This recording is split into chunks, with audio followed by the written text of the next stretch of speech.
ప్రతి ఇండివిజువల్ కూడా ఆర్థికంగా ఎదగాలి.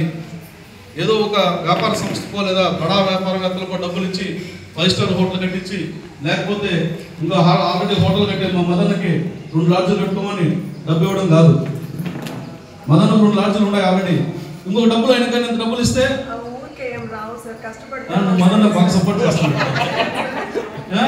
ఆయనకి ఇంకొక 2 లాడ్జీలు కట్టుకుంటే ఆయనకి ఆదాయం వస్తుంది. కానీ ఇక్కడ ఉన్నటువంటి 20 మంది హోమ్ స్టేలు కట్టుకుంటే 20 మందికి వస్తుంది. సో ఆ డబ్బులు 20 మందికి పంచి 20 మంది ప్రతి పేదవాడు కూడా ఆర్థికంగా నిలబడాలా. డబ్బుల కోసమో లేకపోతే ఇబ్బందులు పడుతున్నటువంటి సమయంలోనూ ఎవరి దగ్గర చేయి జార్చకుండా బతకాలనేది ఈ ప్రభుత్వం యొక్క లక్ష్యం. కాబట్టి ప్రతి ఒక్కరూ ధనవంతులు కావాలి, ప్రతి ఒక్కరూ కష్టం లేకుండా జీవించాలన్న ఆలోచన ఈ ప్రభుత్వం అనేది. కాబట్టి ఈరోజు టూరిజం డిపార్ట్మెంట్ ద్వారా ఈ అద్భుతమైనటువంటి స్కీమ్ తీసుకురావడం జరిగింది.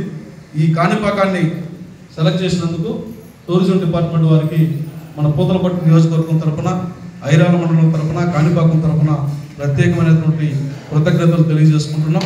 ఇంకా మరిన్ని సౌకర్యాలని మా ప్రాంతానికి కల్పించమని కూడా మరొకసారి వారికి కూడా విజ్ఞప్తి చేసుకుంటూ సెలవు తీసుకుంటున్నాను. ఈ సౌకర్యాన్ని మాత్రం ప్రతి ఒక్కరూ వినియోగించుకోమని కోరుతున్నాను.